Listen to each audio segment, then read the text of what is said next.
Bonjour et soyez les bienvenus. Cette vidéo aujourd'hui porte sur un sujet un petit peu sensible en musique que l'on devrait vous enseigner dans nos cours, en académie et en privé. Et je pense que pour la plupart d'entre nous, ça nous semble tellement logique qu'on ne le fait pas. Je veux parler du rituel. Alors, la notion de rituel en musique porte entre autres sur la manière dont vous allez occuper l'espace dans lequel vous répétez et la manière dont vous allez agencer chronologiquement votre répétition. J'en ai parlé avec un collègue professeur de guitare qui m'a dit « Ah, c'est génial, tu vas parler du rituel, moi j'en parle à mes élèves. » Et c'est un des rares musiciens en académie que j'ai rencontré qui fait ça aussi. Donc, pour les pianistes, c'est facile, vous avez un piano. Vous n'allez pas bouger le piano à chaque fois que vous voulez répéter. Pour les flûtistes et les violonistes, vous pourriez avoir envie de jouer un jour dehors, un jour dans votre chambre, un jour dans le salon. C'est pas comme ça qu'on fait. Vous avez besoin d'un espace dans lequel vous allez pratiquer 20 à 25 minutes par jour en dehors des jours de cours d'instruments ou des jours de répétition d'orchestre. Donc vous avez besoin d'un espace. Ce sera toujours le même. Évidemment, si vous déménagez, vous comprenez bien que vous aurez un autre espace.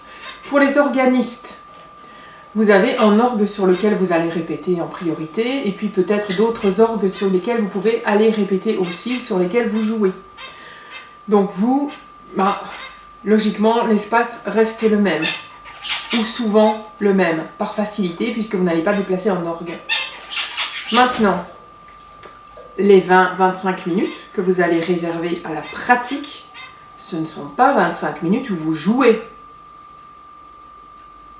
Ce sont 20-25 minutes où vous allez travailler la technique et où vous allez étudier votre répertoire.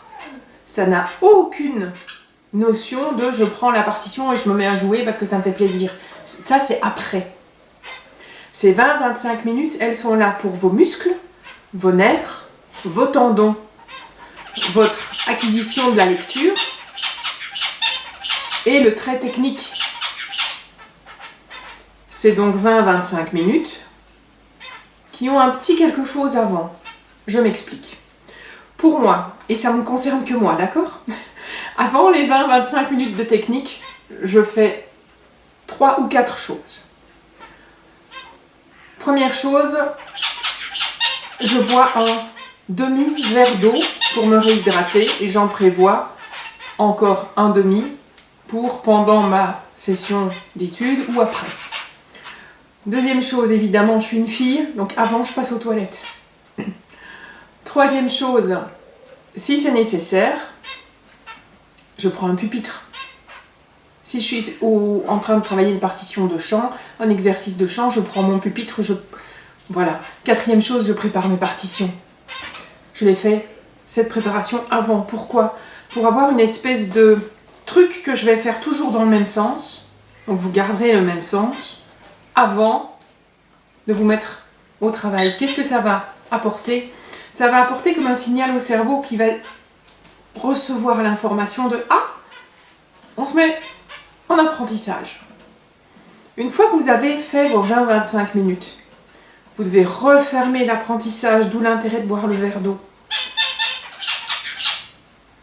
Que l'apprentissage ait été difficile, que cela ait requis de la concentration, des fois que ce soit particulièrement chiant, c'est normal, parce que vous êtes en apprentissage d'aspects techniques, de rigueur, de nouveauté, donc ce n'est absolument pas facile, contrairement à ce que croient les gens qui vous entendent jouer et qui n'ont jamais joué d'instrument. Non, ce moment-là, c'est un moment où vous allez construire, et une maison ne se fait pas en un jour. Il faut un peu de temps. Donc ça va être la même chose pour vos œuvres que vous présenterez par exemple à une audition du mois de janvier. Si vous commencez à travailler votre audition du mois de janvier en décembre, ça ne va pas le faire.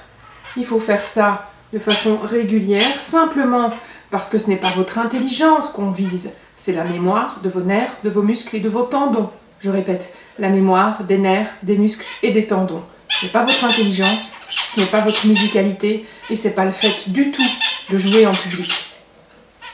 Une fois que vous avez fini vos 20-25 minutes, imaginons que vous avez une partition que vous aimez vraiment bien jouer ou quelque chose que vous aimeriez beaucoup jouer, que vous avez entendu comme une musique de film. Ben, vous faites ça après.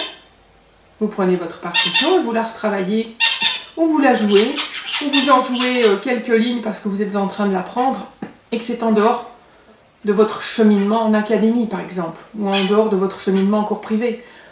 Pas de souci, mais d'abord, toujours commencez par vos 20-25 minutes de pratique. Ne vous découragez pas. Gardez l'optimisme, gardez la joie, gardez l'énergie, parce que ce moment-là est un moment où vous travaillez pour vos nerfs, vos muscles, vos tendons. Et cela va vous apporter sur le long terme et le très long terme de la brillance, de l'excellence. Et vous allez étinceler dans votre musique pour servir non pas votre ego, mais le compositeur et sa musique. Et c'est ça qu'on vise. Prenez soin de vous. À bientôt pour la vidéo suivante. Mouah, bel été!